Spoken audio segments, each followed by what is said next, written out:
நமஸ்காரம் எல்லாருக்கும். Welcome to Kana's what's cooking. இன்றைக்கி நம்ம ஒரு சூப்பர் ஸ்பெஷல் ரசம் பண்ண போகிறோம். ரசமில் என்ன ஸ்பெஷல் அப்படின்னா, இதில் நம்ம பூண்டு, அப்புறம் பெப்பர், ஜீரா எல்லாம் போடும்போது அது நமக்கு டைஜஷனுக்கு ரொம்ப ரொம்ப நல்லது, ஹெல்த்துக்கு ரொம்ப நல்லது. நமக்கு கோல்டாக இருக்கும்போது மட்டும்தான் ரசம் சாப்பிட்ணுன்றதெல்லாம் கிடையாது. வீக்லி ஒன்ஸ் நம்ம எக்கச்சக்கமாக சாப்பிட்றோம். நம்ம அப்போ நான்வெஜ் ஆகட்டும், வெஜிடேரியன்ஸ் ஆகட்டும், நிறைய சாப்பிடும்போது வீக்லி ஒன்ஸ் நம்ம இந்த மாதிரி ரசம் வச்சு சாதத்தோடு போடலட்டினாலும் ஒரு கப் ரசம் குடிச்சிங்கன்னா ஹெல்த்துக்கு ரொம்ப ரொம்ப நல்லது. ஒரு பாத்திரத்தில் நம்ம ரைஸ் கழுவுன தண்ணி எடுத்துருக்கோம்.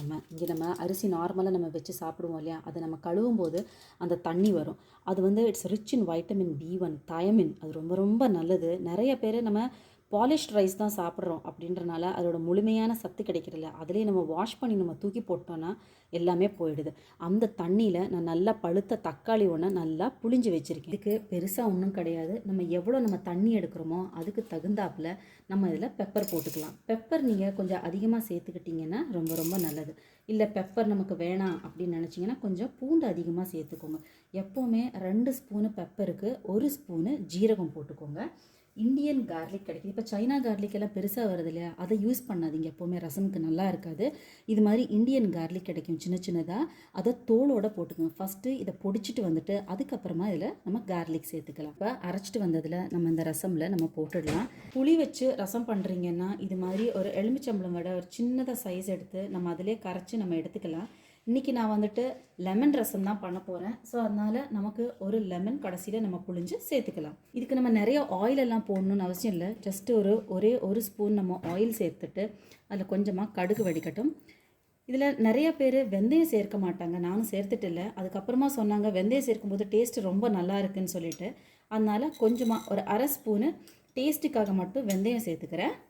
இதில் நம்ம பெப்பர் சேர்த்துருக்கறனால காஞ்ச மிளகாயெல்லாம் போட்டு தாளிக்கணும்னு அவசியம் கிடையாது. இதில் குருணை பெருங்காயம்னு கிடைக்கும் இல்லையா, பிசி பெருங்காயம், அதிலெல்லாம் அந்த பெருங்காயம் கொஞ்சம் நல்லா தாராளமாக சேர்த்துக்கோங்க. அதுவும் தாளித்து வரும்போது மனம் ரொம்ப நல்லாயிருக்கும். நல்லா வெடித்ததுக்கப்புறமா இதில் நம்ம கருவேப்பிலை தாளிச்சிட்டு இதை நம்ம அப்படியே நம்ம ரசம் வச்சுருக்கோம் இல்லையா, அதில் போட்டுடலாம். நம்மளோட எல்லா சமையல்லையும் மஞ்சள் சேர்த்துக்கிறது ரொம்ப ரொம்ப நல்லது. இதில் ஆன்டி மைக்ரோபியல் ப்ராப்பர்ட்டிஸ் இருக்குது. இப்போ இது மாதிரி கொதிச்சு வர்ற சமயத்தில் நம்ம ஸ்டவ் ஆஃப் பண்ணிடலாம். ஆஃப் பண்ணிவிட்டு நமக்கு இதுக்கு தேவையான கொஞ்சமாக உப்பும் கொத்தமல்லியெல்லாம் சேர்த்துக்கலாம். கல்லுப்பு மெயினாக சேர்த்திங்கன்னா ரொம்ப நல்லது.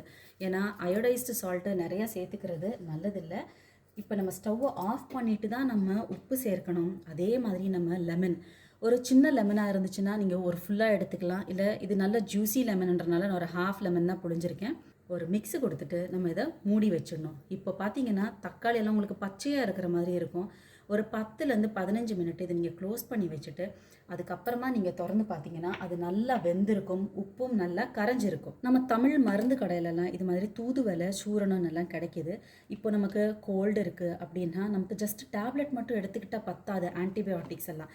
இது மாதிரி நம்ம ஹேர்பலும் சேர்க்குறது ரொம்ப ரொம்ப நல்லது. ஹேர்ப்ஸும் நமக்கு தூதுவளை இலை கிடச்சிதுன்னா சரி, அப்படி இல்லைன்னா வெளிநாட்டில் இருக்கிறவங்க இந்த மாதிரி பொடி வாங்கி அதை அடிக்கடி இது மாதிரி ரசம் வச்சு குடிச்சிங்கன்னா ரொம்ப ரொம்ப நல்லது. இப்போ க்ளோஸ் பண்ணி வச்சிடலாம். ஒரு 15 மினிட்ஸ் கழிச்சுட்டு நம்ம இதை சர்வ் பண்ணலாம் சூடாக. எல்லோரும் நல்ல ஹெல்தியான ரசம் சாப்பிட்டு ஆரோக்கியமாக இருங்க. தேங்க்யூ.